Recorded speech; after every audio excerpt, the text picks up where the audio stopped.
Alright, today what I'm doing here is a explanation on a sort of theory I've been working on about the right-left divide and more precisely in this case the collectivist versus individualist divide in societies over and it is kind of over time, but really what the chart is showing here on the bottom axis is actually net energy available per capita, which has so far, well, I guess until recent history, actually increased over time.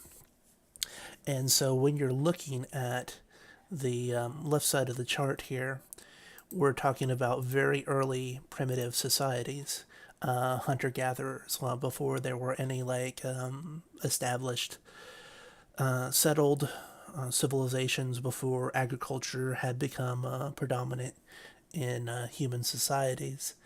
And in the hunter gatherer, you are just our models of how people lived was very similar across all parts of the world. You know, if we dig up an archaeological campsite of a hunter gatherer society in Siberia and one in the Amazon, you know, we're talking about pre civilization, sort of small hunter gatherer villages, tribes. Generally, we're talking about, maybe 10 people on the low side, maybe 300 people on the high side. And and the reason for this is that the model of the primitive hunter gatherer was pretty much dictated by entirely by the environment. Um, they ate what was available at hand. They hunted what was available at hand. They lived in a very small group, so they had a kinship network that was very tight. Your tribe largely consisted of your cousins and second cousins and third cousins and so on. So it was much more like a large family than it was a governmental unit. They were one and the same.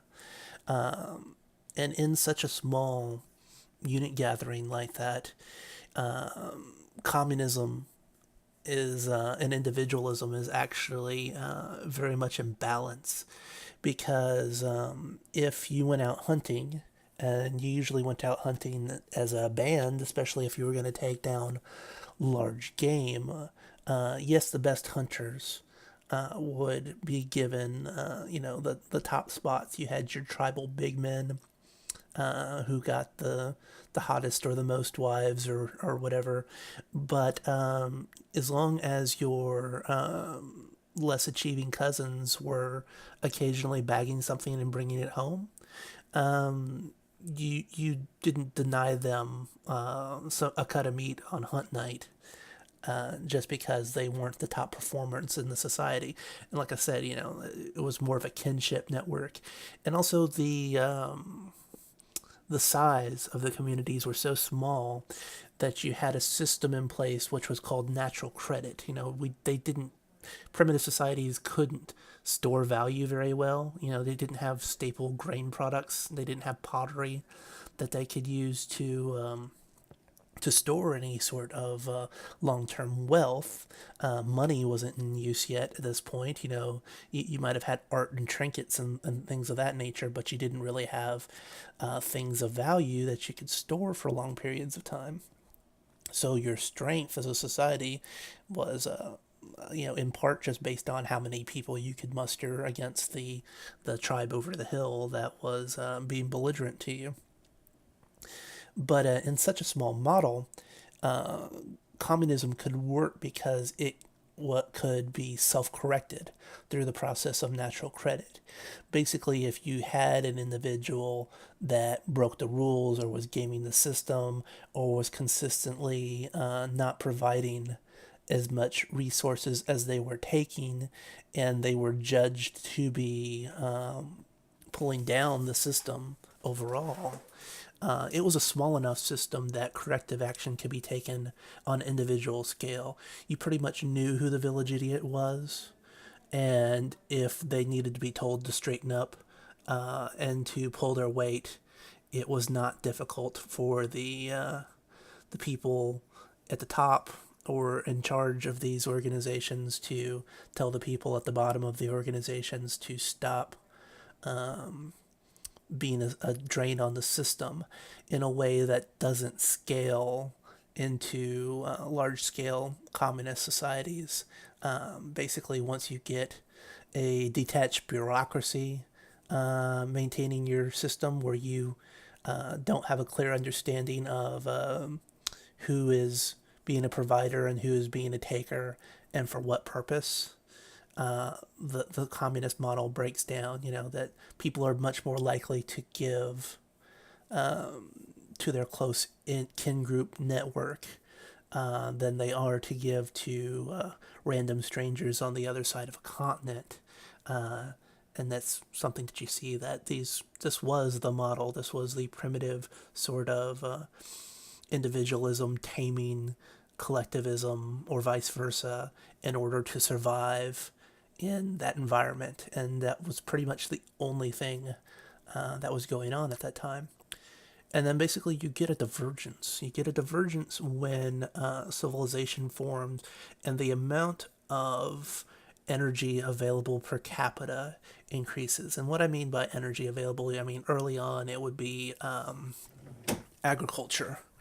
Because compared from a hunter-gatherer society, a settled agricultural society could produce 100 times more food in the same amount of land than the hunter-gatherer society could. So when we're making this first jump up here to civilized societies, we're getting our first like real surplus. And so you're getting larger societies, you're getting cities, you're part of a group that is larger than you'll ever be able to handle as an individual in your mind. You know, that's why most most early societies were about 300 people because you could know every single person, every face and every name, and whose kid was who and who they were related to. When we're talking about groups of 300 people, when you start talking about groups of thousands of people, like we're in the first cities, you start getting anonymity for the first time. You start being in this group of people that you don't even really know per se, and you start having to rely on things like shared language or civics or other things or other identifiers to identify who was on the team and who wasn't on the team. And so you get the first sort of possible right left divisions or collectivism versus individualism breakdown because you have the first real surplus. There was no surplus to be redistributed, or there was no significant surplus to be redistributed beyond the personal level when we're talking about hunter gatherers.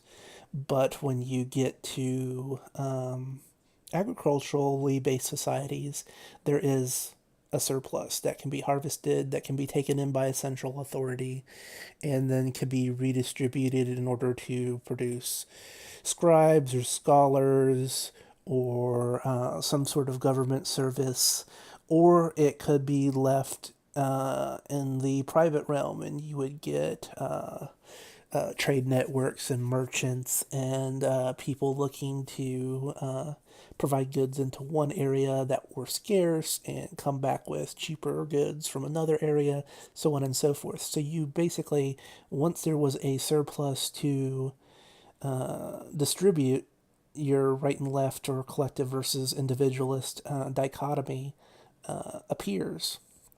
And this only grows as you get into the industrial age, because once you get into the industrial age, the amount of energy per person that you could get from fossil fuels, or you could get from an individual using a steam shovel, or the amount of goods you could move on a steam engine versus a horse carriage, is just tremendous.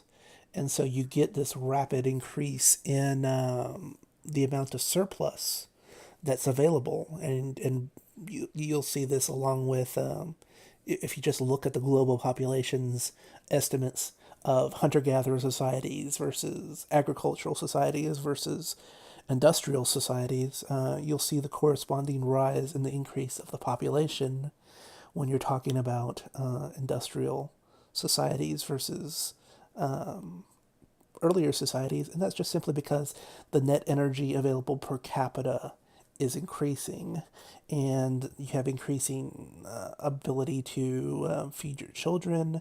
Those children become more happy, or they can be educated better because they don't have to spend as much time in working in the fields because they are machines are increasingly doing a portion of the work that previously was done by laborers or slaves or whatever that nature. And it's not it is a lot more of a smooth transition than people might think. There was a medieval industrial revolution where things like water power and windmills, they started having pneumatic sort of mills to grind a grain, to run looms, to run hammers for forging iron, and things of that nature. So you kind of get this gradual increase in the surplus and making decisions based on that surplus. The range of decision making that you could make on an individual versus a communist collectivist kind of level just widens the bigger that surplus becomes, and a big part of this was because the energy sources that surplus only really appeared based on some type of organization.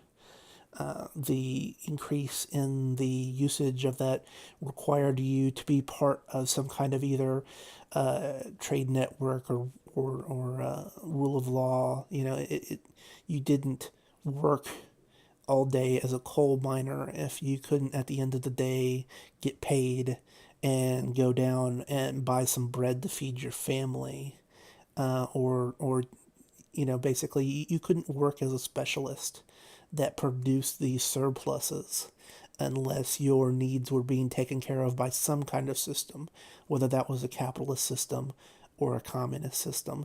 And in this talk, I'm not trying to delineate the improved productivity of a capitalist system versus a communist system, or a individualist system versus a collectivist system. I do think there are differences in the productivity and the capabilities of those kind of societies, but that's not where this chart really has nothing to do with that. It just has to do with the gap widens as the surplus widens, because we still have scarcity in these societies, but we do have a surplus that can be allocated one way or the other.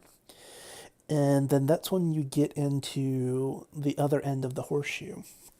And the other end of the horseshoe is a utopian society. And it's a society where there's so much net energy available per capita that your allocation choices are almost meaningless.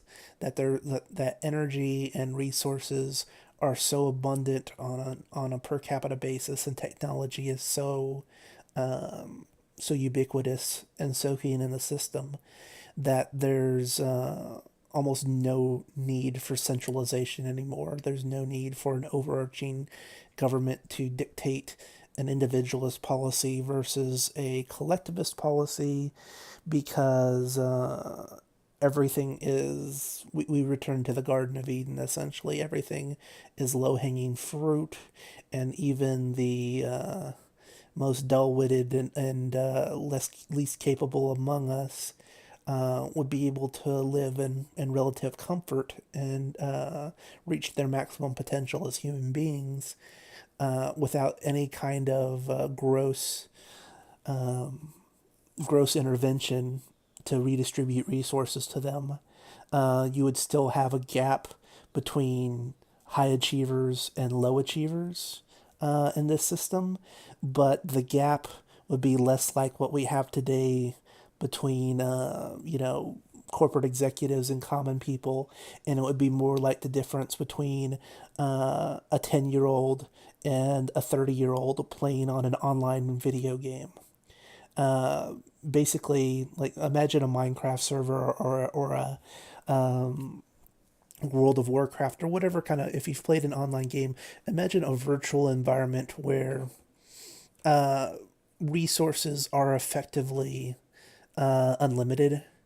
Yeah, that there might be some kind of effort or steps you have to go through in order to get resources, but the payoff is so high and the availability is so high of these resources that at a certain point, you you you don't really hold them as scarce or valuable anymore. That if somebody needs something, if the 10-year-old joins the 30-year-old's World of Warcraft guild, the 30-year-old is probably tossing this 10-year-old all sorts of gear and knowledge and tricks that they wouldn't have on their own, uh, because the 30-year-old doesn't feel like it's necessary to to hoard those resources for their survival.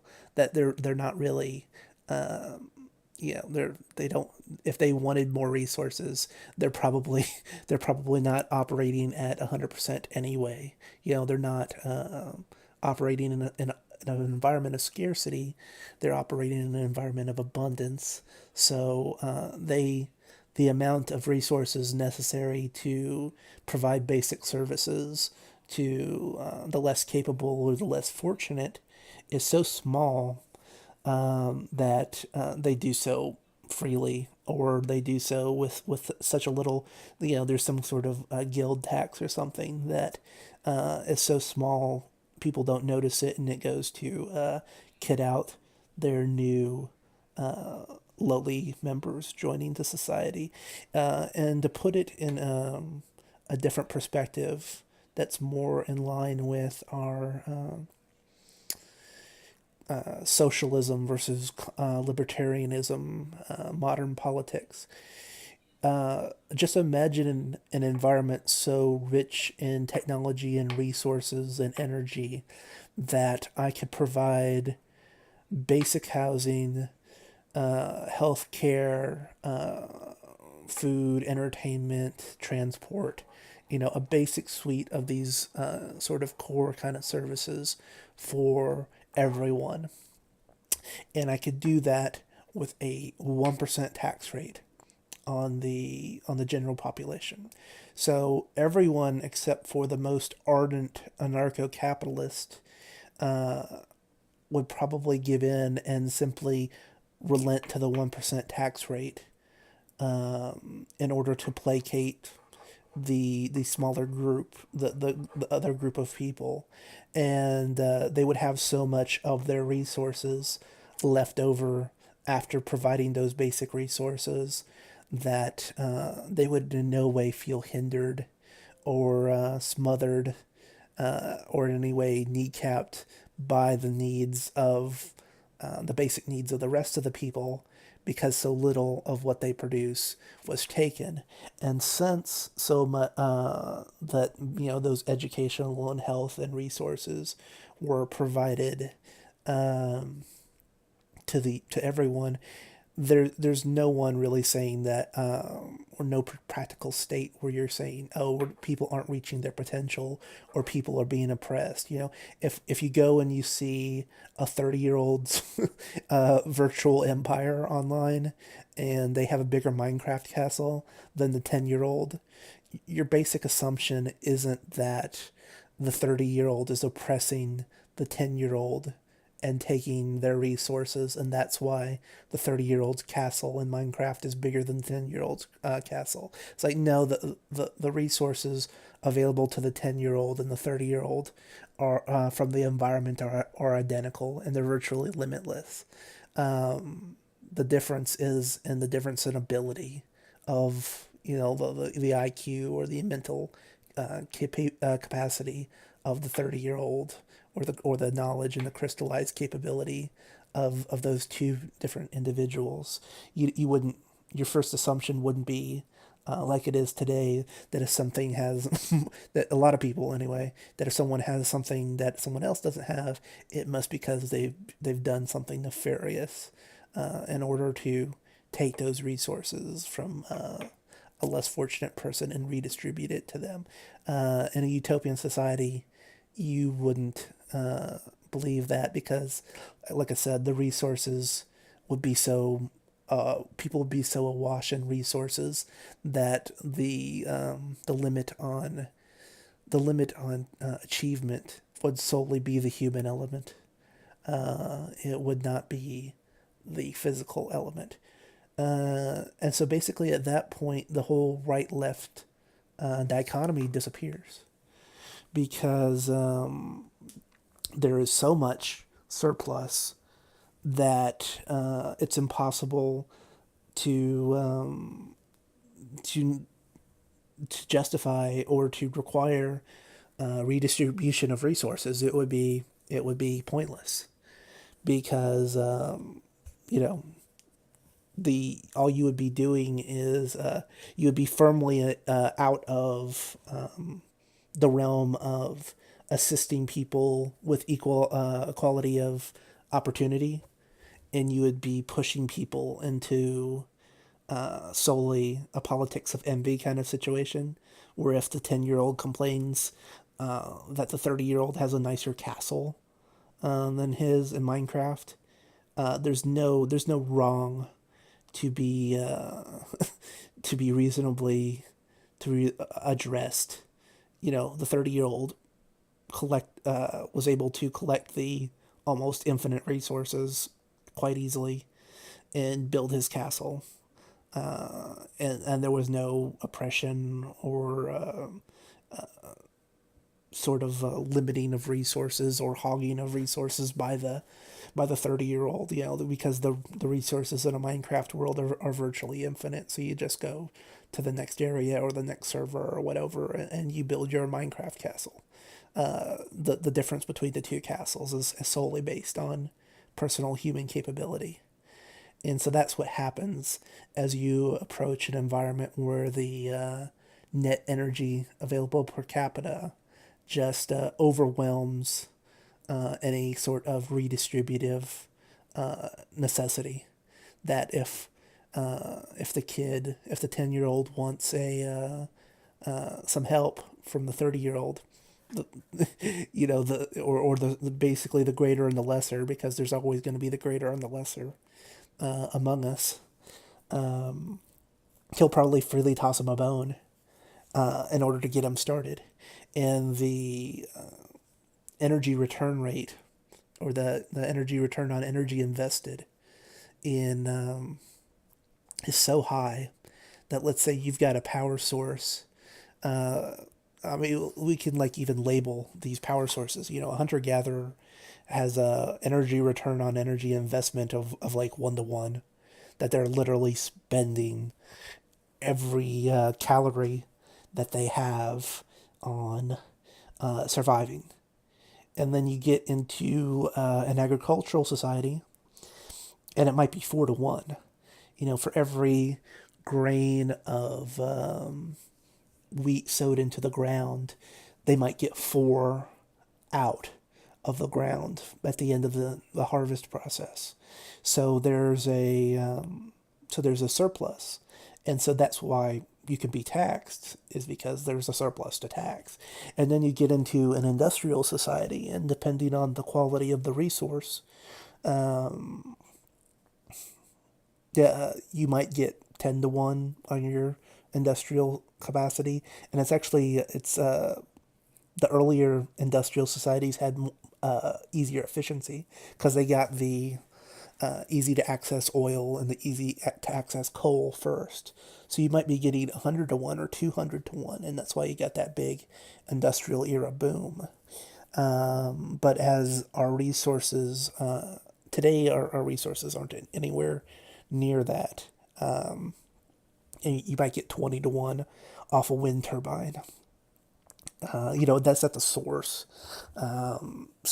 That's in my mind, that's really a topic for another video, but in my mind, that's why we are kind of suffering in this current period of economic turmoil and the kind of increased political hostility is largely due to a crunch in the economy, and that an economic breakthrough is pretty much what would solve the problem, because if you get to the further you get to these kind of points, and you see, I've kind of put different people on these. The farther we get to this close in spot at the end, the more the models just merge together. And there's in the future, if you have some sort of fusion generator or a 0 point energy where you can put in 1 unit of energy and pull out 1,000 units of energy, well, that means you set up your first power station, and you use that power station to build 1,000 power stations, and then you use those 1,000 power stations to provide 1,000,000 power stations, and then instead of taking those 1,000 and making them into 1,000,000,000, you take half of them and make them into 500 billion or 500 million, and you use the other half for personal resource consumption, and that's now the base of your new society. And once you have a fire like that caught, the stars are literally the limit. We can colonize the galaxy in couple hundred, couple thousand years by accident, literally just by not by great empires organizing or bumping into each other, just because it is possible to do and people will do it, because certain people will be driven to do certain things and they have access to the means to do so, and those people will be able to freely associate with each other and share what they want to share and not share what they don't want to share, and people will not get hung up over it because they are in no way threatened. Their survival is in no way at stake, because so many energy and resources are put into the system.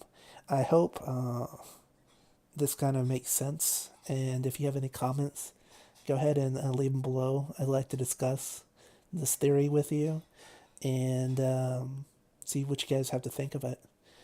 And I'll see you next time. Thanks.